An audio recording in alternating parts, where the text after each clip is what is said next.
Hi, Facebook friends. This is Dee-Dee Devon of Divine Intervention, Lifestyle, and Nutrition Health Coaching with my Wednesdays Walk Your Talk, Woman's Wisdom on what works and what doesn't. Today, I'm going to continue and finish with what I started last week on how to balance or rebalance your hormones naturally.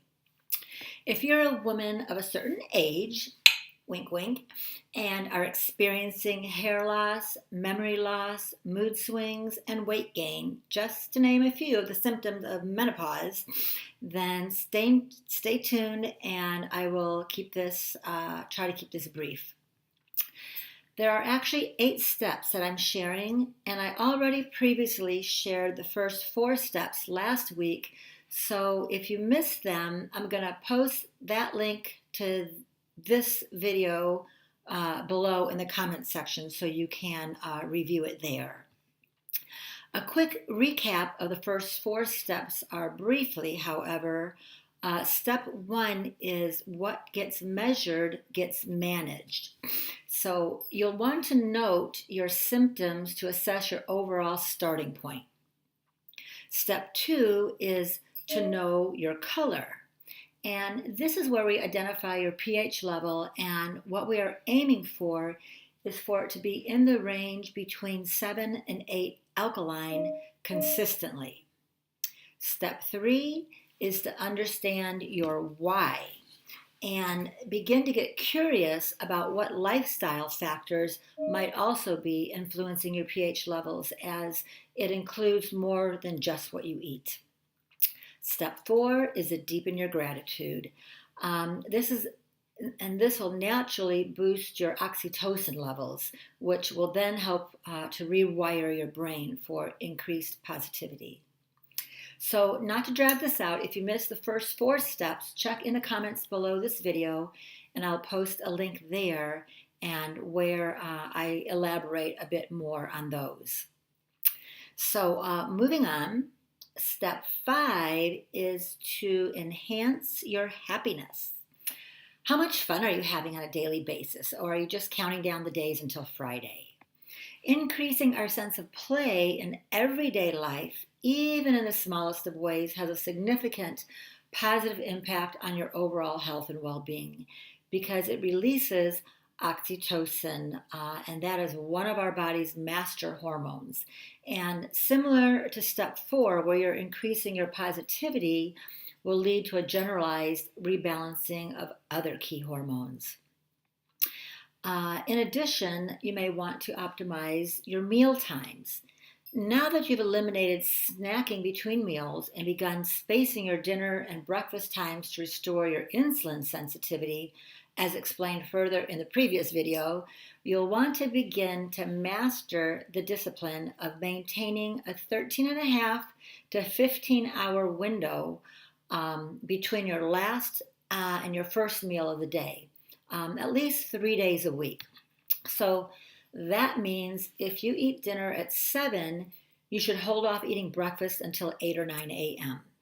And remembering that adding in healthy fats to your diet is an integral part of success here, such as avocado, coconut oil, some nuts.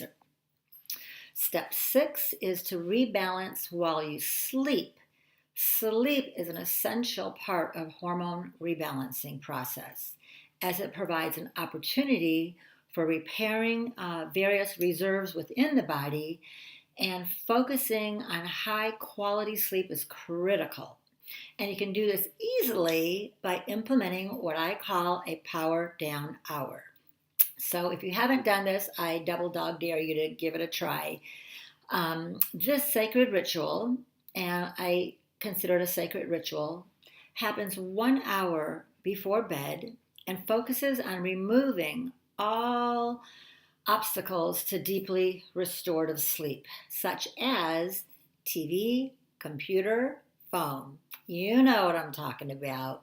And if you're serious about rebalancing your hormones, then you need to prioritize, and the key word here is to prioritize 7 to 9 hours of quality shut-eye, as this is one of the greatest gifts you can give yourself when rebalancing your hormones.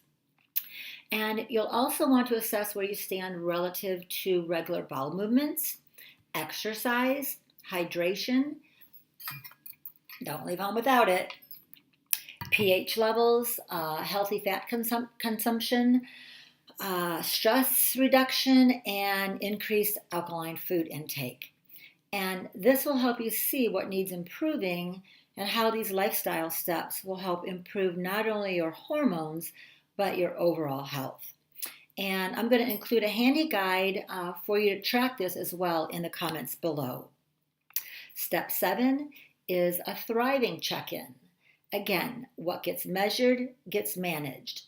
So you want to assess your progress around your sense of play, deep social connections, overall happiness, gratitude, and positivity.